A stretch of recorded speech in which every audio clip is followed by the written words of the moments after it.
CM Digvijay Singh को करारा जवाब दिया है। सिंधिया ने दिग्विजय के बीजेपी में जाकर महाराज हो गए भाई साहब वाले बयान पर पलटवार करते हुए कहा है कि महाराज मेरा अतीत था और ज्योतिरादित्य सिंधिया मेरा वर्तमान है। भाई साहब की उपाधि मिलना सौभाग्य की बात है। आपको बता दें कि बीजेपी में सिंधिया को भाई साहब कहे जाने पर पूर्व सीएम दिग्विजय सिंह ने कहा था कि बीजेपी में जाकर महाराज भाई साहब हो गए हैं।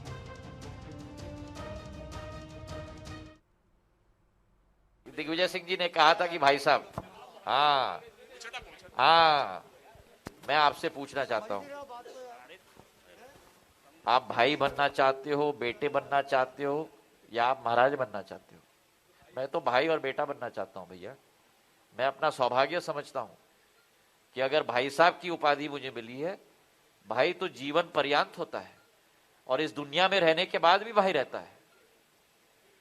महाराज मेरा अतीत है, मेरा वर्तमान ज्योतिरादित्य सिंधिया है। वहीं ज्योतिरादित्य सिंधिया का बड़ा बयान भी सामने आया है। 1857 की लड़ाई में सिंधिया परिवार की भूमिका पर वो बोले हैं। पानीपत की लड़ाई में अपने पूर्वजों के बलिदान को भी याद किया है। पेशवा के साथ अपने पूर्वजों के संबंधों की उन्होंने याद दिलाई। सिंधिया परिवार का इतिहास बलिदान का इतिहास है। उनका कहना है कि सिंधिया 1857 को लेकर कांग्रेस के निशाने पर रही हैं। लगातार माधव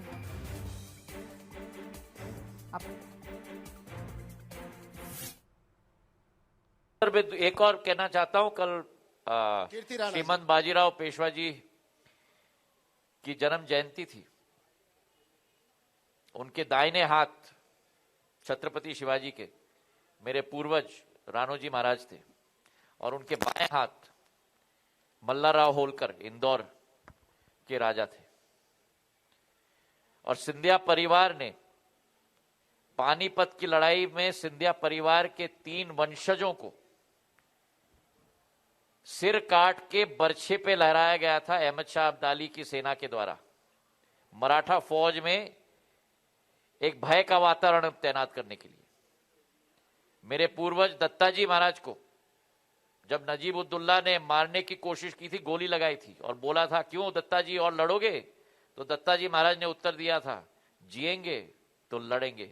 ये सिंधिया परिवार का इतिहास है। चलिए, और इस पूरी खबर पर हमारे साथ हमारे विशेष संवाददाता पीयूष पारे जुड़ गए हैं। उनसे हम जानते हैं। पीयूष, हम सबसे पहले आपसे यही जानना चाहते हैं कि आखिर ऐसा क्या हो गया है, इतनी नाराजगी या फिर हम कहेंगे आहत हुए हैं ज्योतिरादित्य सिंधिया की लगातार उन्हें अपने परिवार की जो गाथा है, इतिहास है, उनका जो एक विरासत है, उसके बारे में उन्हें बताना पड़ रहा है। क्या दिग्विजय सिंह की बात इतनी चुभ गई है?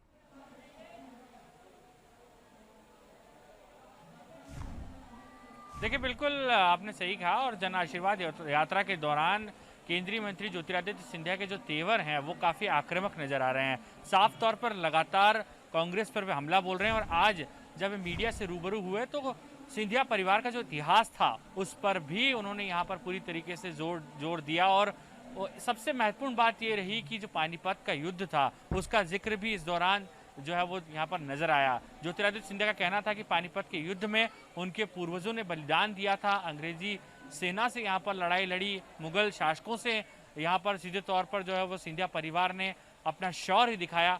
और उसके साथ ही सीधे तौर पर यहाँ पर कांग्रेस के दिग्गज नेता दिग्विजय सिंह पर भी एक के बाद एक उन्होंने निशाना साधा। सबसे महत्वपूर्ण बात ये रही कि जिस तरीके से उन्होंने कहा कि बीजेपी में उन्हें भाई साहब की उपाधि मिली है, जो उनके लिए काफ़ी गौरव की बात है। अगर ये बात कांग्रेस कहती है तो उनके लिए बहुत महत्वपूर्ण बात है कि वे यहाँ पर भाई साहब बने हैं। और कुल मिलाकर आज उनके आक्रामक तेवर यहाँ पर दिखाई दिए। और जिस तरीके से अगर बात करें अलग अलग मुद्दों पर उन्होंने यहाँ पर खुलकर यहाँ पर जवाब दिया।